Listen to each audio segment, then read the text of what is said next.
Hi guys, I'm going to read you chapter 4. The wardens hauled me back into my room and locked the door behind them as if nothing had happened.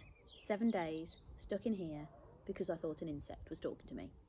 Sat up against the wall, clutching my pillow to my chest, I tried to focus on the world beyond the window. A solid black sky, but no rain. I tried to think happy things like being back at home. I'm helping Mum unpack the shopping.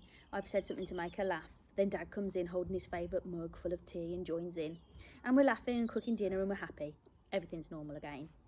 I don't know how long I stay like that, curled up on my bed, clutching my pillow. At supper time, they shove a bowl of eggs and ham formula through a hatch in the door, but I don't feel hungry. Sleeping, staring, untouched formula bowls piling up on the floor. That is how my life is until 7 grey skies have been and gone since I was taken to the doctor's rooms. That evening, I have the strangest dream. I'm dreaming that I'm asleep in my room at home when there's a faint noise at the window, a tap, tap, tapping. I try to ignore it and roll over, but the noise just keeps on getting louder and louder. My head is pulsing, half dreaming, half awake. I toss and turn, feeling my pillows, the cold wall behind, confused as to whether I'm at home or in the hall.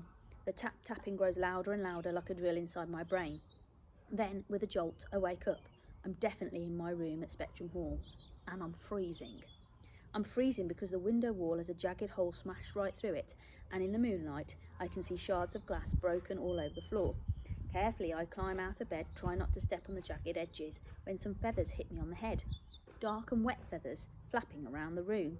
I raise my arms over my eyes and another thing hits me from the opposite direction. Flying in through the window, flying at me from all sides, is a flock of birds. They flap their wings manically, showering me with freezing water. In the half-light, I catch a glimpse of their huge eyes and purple-grey chests.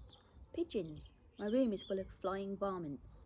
I grab my chair, ready to bat the birds back out again, back to wherever they came from, when they start to speak, all of them talking together in a deep voice, more like singing than talking, like a choir right direct in my head, just like the crackle from the cockroach in the yard or the whistle from the spider in the doctor's room, only this time there's hundreds of voices speaking at once.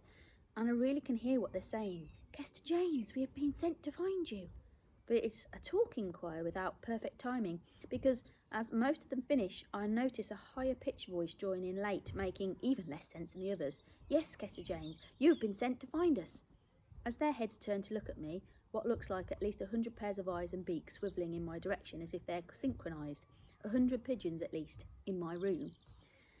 Kester, we know you can hear us. It's true, I can. But I don't understand how or why. You can talk to us, you can let your mind go free. Let us in, Kester, let us hear your thoughts. I don't want to let anything into my head. The pigeons flutter about in the pale blue light. It looks like most of them are dark grey with white speckles. But there's one white bird with pink feet and orange eyes. 99 dark grey pigeons and a single white one. The one with a high-pitched voice. The one who can't say words properly. Like me. Kester Janes, the time has come, says the 99 grey pigeons. Kester Janes, have you got the time, adds the one white pigeon. You have a special gift, only you can save us. Yes, we've saved a special gift only for you. I think spending so long on my own has sent me crazy, and then without thinking, the words start to form in my head. Yes, words, actual words.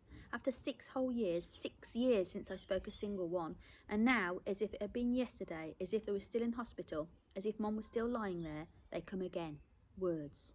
The last words I ever spoke were to Mum, the night that she was lying there, sort of looking at me, more looking past me, holding my hand so lightly, like just to keep hers on top of mine was an effort.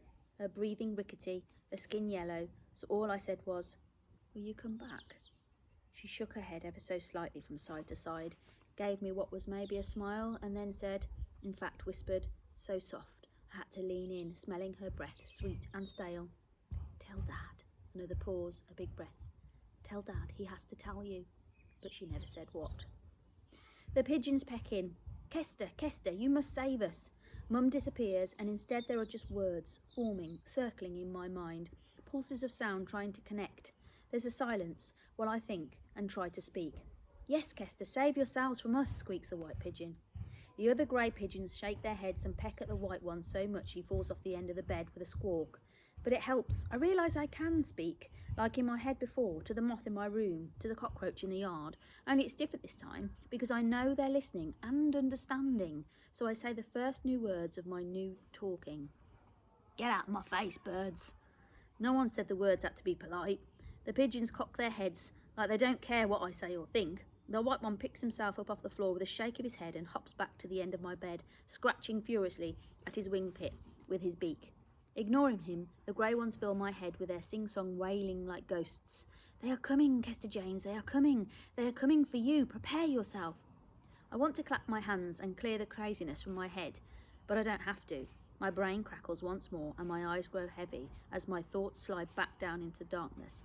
The last thing I hear is the squeak of the white pigeon. Coming! I thought we were going. Oh! And then flapping. And then nothing.